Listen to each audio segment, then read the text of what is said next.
So we think we have a leak coming from right here, and we actually know we have a leak. At first we thought it was coming from the seals here. We might have to rebuild the cylinder, but after closer inspection it looks like it's coming out from right there.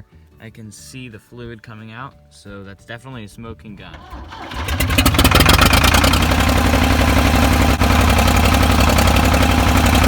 There you can see a drip coming down.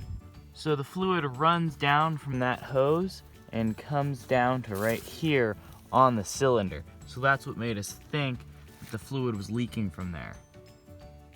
So now we're going to go ahead and loosen up the hose a little bit.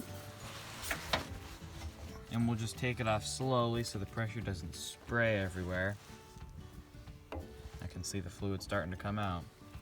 So we're just slowly letting off the pressure so we don't lose too much fluid at once.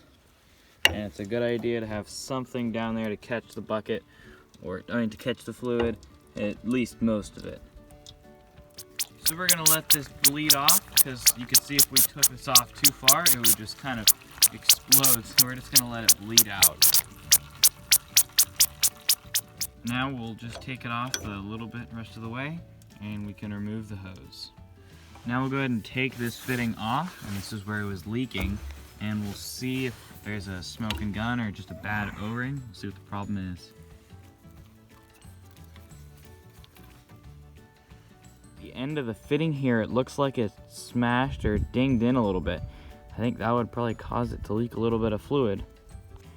So we are checking these threads with a thread gauge. This says it's a 14, and this thread on the inside feels the same. So these we think are the same threads. Just seems like this one has a little bit of a taper, so it's a tapered thread. If on the other side it looks like it's a whole nother rotation than where we had it before. So we're gonna try tightening this in even more just to see if that works. So we've got this really tight on there.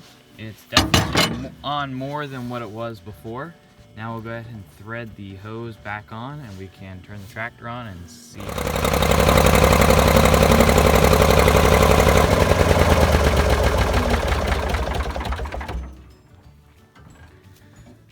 If we look right here, we can definitely see that it's leaking fluid.